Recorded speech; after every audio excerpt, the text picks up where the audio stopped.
Hello, my name is Angie Smith, and I'm the director of the Roger Mudd Center for Ethics and also the Roger Mudd Professor of Ethics. And I'm here today with Roger Mudd, who is a 1950 alumnus of Washington and Lee and whose generous gift has made this center possible. We thought we'd take this opportunity to sit down with Roger at the start of our center to talk a little bit about his views about ethics and about the role of the center at Washington and Lee University. So welcome, Roger. Thanks for being here. Thank you, Angie. And just to put a footnote to my gift, it paid for our lunch today, by the way. It did indeed.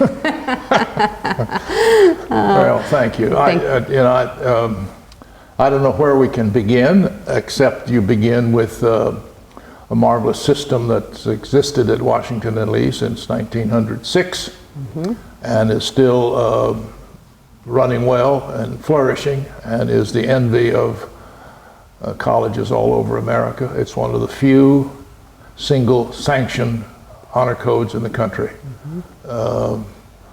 West Point has softened its a bit, the University of Virginia has softened its a bit, and so I am proud to be a product of it and be a friend of yours, Angie. Thank you. Let me follow up on that and ask you, so we do have this flourishing honor system. One might think, well, why do we need a Center of Ethics? We're already doing it all. But you think, and I agree with you, that there's still room here to have some deeper conversations about ethics. Maybe you can talk a little bit about some of the sorts of issues that you think students today need to think about as they go out in the world and they leave our sort of cocooned home here at Washington and Lee. What are some of the issues they're going to face, and what sorts of things can we do with the center to prepare them for their professional lives and their lives as global citizens? Well, it's easy to say that you do not lie, cheat, or steal, but that doesn't cover everything, does it? No, particularly in the society we live in now, particularly with the digital society we live in now. And more specifically within my old field, journalism, which has changed immensely since I left it.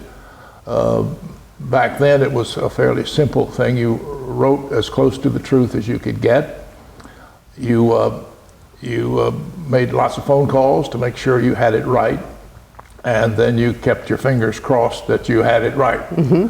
Now there's no such thing as waiting for phone calls to come back. Everything is on the line. The minute it's on the internet, it's everywhere.